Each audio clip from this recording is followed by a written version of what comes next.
पाकिस्तान द्वारा सीमा पार आतंकवाद का उपयोग और भारत को हजार घावों से लहूलुहान करने का उसका सिद्धांत उसके खोखले दावों को उजागर करता है। पाकिस्तान को यह स्वीकार करना होगा कि सीमा पार आतंकवाद को प्रायोजित करने के परिणाम होते हैं। अध्यक्ष महोदय, मैं आज पाकिस्तान द्वारा की गई आधारहीन और अनुचित टिप्पणियों का जवाब देने के लिए मजबूर हूं। भारत तथ्यों को स्पष्ट करना चाहता है। आजाद भारत ने अपनी शुरुआत पाकिस्तान द्वारा सीमा पार के आक्रमण से लड़ते हुए की, जो उन भारतीय क्षेत्रों का लोभ करता था जो उनके पूर्ण कानूनी और अपरिवर्तनीय विलय के परिणाम स्वरूप भारत का हिस्सा बन गए थे।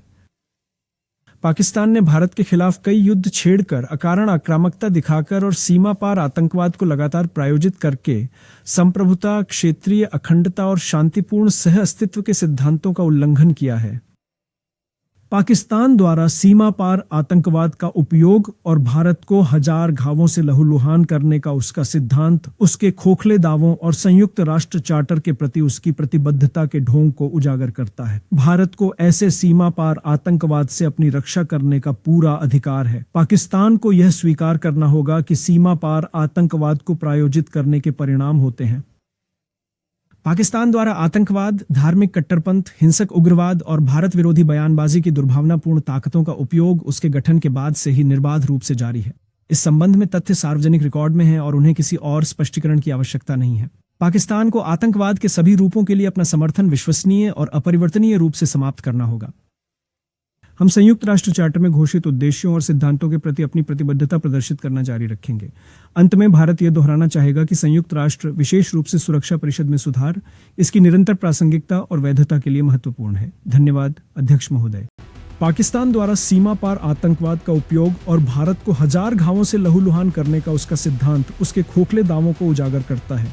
पाकिस्तान को यह स्वीकार करना होगा कि सीमा पार आतंकवाद को प्रायोजित करने के परिणाम होते हैं। अध्यक्ष महोदय, मैं आज पाकिस्तान द्वारा की गई आधारहीन और अनुचित टिप्पणियों का जवाब देने के लिए मजबूर हूं।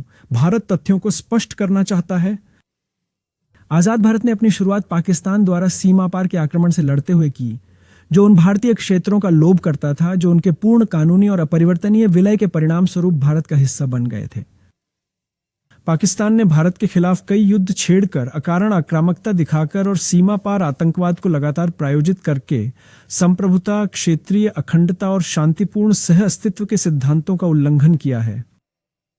पाकिस्तान द्वारा सीमा पार आतंकवाद का उपयोग और भारत को हजार घावों से लहूलुहान करने का उसका सिद्धांत उसके खोखले दावों और संयुक्त राष्ट्र चार्टर के प्रति उसकी प्रतिबद्धता के ढोंग को उजागर करता है। भारत को ऐसे सीमा पार आतंकवाद से अपनी रक्षा करने का पूरा अधिकार है। पाकिस्तान को यह स्वीकार करना होगा कि सीमा पार आतंकवाद को प्रायोजित करने के परिणाम होते हैं।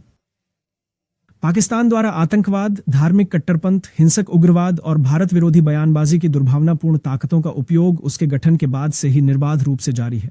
इस संबंध में तथ्य सार्वजनिक रिकॉर्ड में हैं और उन्हें किसी और स्पष्टीकरण की आवश्यकता नहीं है।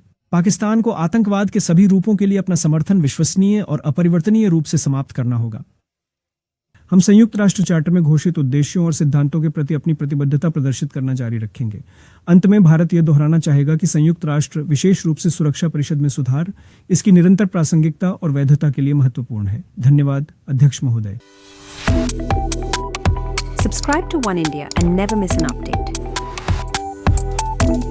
Download the One India app now.